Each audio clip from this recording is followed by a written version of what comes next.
For me, summer vacation is basically a 3-month guilt trip. Just because the weather's nice, everyone expects you to be outside all day frolicking or whatever. And if you don't spend every second outdoors, people think there's something wrong with you. But the truth is, I've always been more of an indoor person. The way I like to spend my summer vacation is in front of the TV, playing video games with the curtains closed and the lights turned off. Unfortunately, Mom's idea of the perfect summer vacation is different from mine. Mom says it's not natural for a kid to stay indoors when it's sunny out. I tell her that I'm just trying to protect my skin so I don't look all wrinkly when I'm old like her. But she doesn't want to hear it. Mom keeps trying to get me to do something outside, like go to the pool. But I spent the first part of the summer at my friend Rowley's pool, and that didn't work out so good. Rowley's family belongs to a country club, and when school let out for the summer, we were going there every single day, sunning ourselves in the lounge chairs with our cool sunglasses on, sipping our fruit smoothies. Then we made the mistake of inviting this girl named Trista, who just moved into our neighborhood. I thought it would be really nice of us to share our country club lifestyle with her, but 5 seconds after we got to the pool, she met some lifeguard and forgot all about the guys who invited her there. The lesson I learned is that some people won't think twice about using you, especially when there's a country club involved. Me and Rowley were better off without a girl hanging around anyway. We're both bachelors at the moment, and during the summer, it's better to be unattached. I mean, just because the hot tub is for adults only doesn't mean we can't lean over the fence. Hello, ladies. A few days ago, I noticed the quality of service at the country club was starting to go down a little. Like sometimes the temperature in the sauna was a few degrees too hot. And one time, the poolside waiter forgot to put one of those little umbrellas in my fruit smoothie. I reported all my complaints to Rowley's dad, but for some reason, Mr. Jefferson never passed them on to the clubhouse manager. Which is kind of weird. If it was me who was paying for a country club membership, I'd want to make sure I was getting my money's worth. Anyway, a little while later, Rowley told me he wasn't allowed to invite me to his pool anymore, which is fine with me. I'm much happier inside my air-conditioned house, where I don't have to check my soda can for bees every time I go to take a sip. Saturday. Like I said, Mom keeps trying to get me to go to the pool with her and my little brother Manny. But the thing is, my family belongs to the town pool, not the country club. And once you've tasted the country club life, it's hard to go back to being an ordinary Joe at the town pool.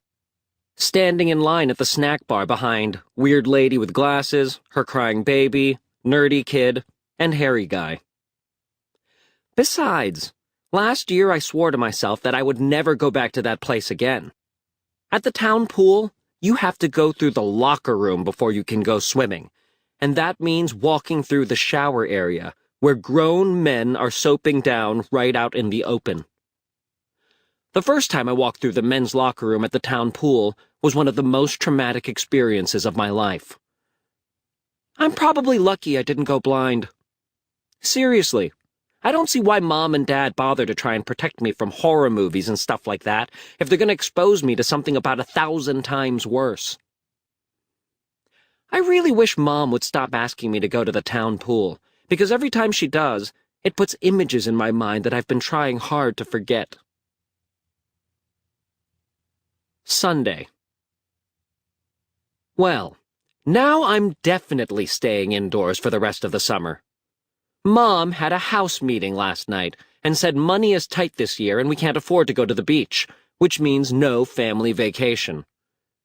That really stinks. I was actually looking forward to going to the beach this summer. Not because I like the ocean and the sand and all of that, because I don't. I realized a long time ago that all the world's fish and turtles and whales go to the bathroom right there in the ocean. And I seem to be the only person who's bothered by this. My brother Roderick likes to tease me because he thinks I'm afraid of the waves. Okay, so I once ran screaming like a baby when a little wave splished against my sandcastle. But I'm telling you, that's not it at all. Anyway, I was looking forward to going to the beach because I'm finally tall enough to go on the cranium shaker, which is this really awesome ride that's on the boardwalk. Roderick's been on the cranium shaker at least 100 times, and he says you can't call yourself a man until you ride it. Mom said maybe if we save our pennies, we can go back to the beach next year. Then she said we'd still do a lot of fun stuff as a family, and one day we'll look back on this as the best summer ever. Well, now I only have 2 things to look forward to this summer. One is my birthday, and the other is when the last Little Cutie comic runs in the paper.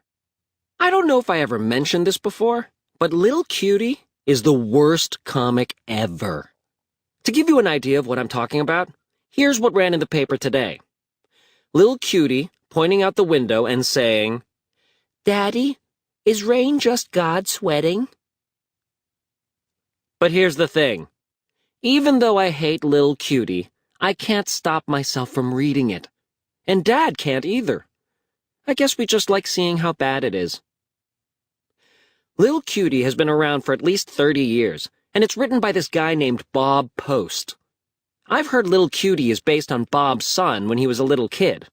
And like, if his son said, "If I eat this green bean, will its mommy and daddy be sad?"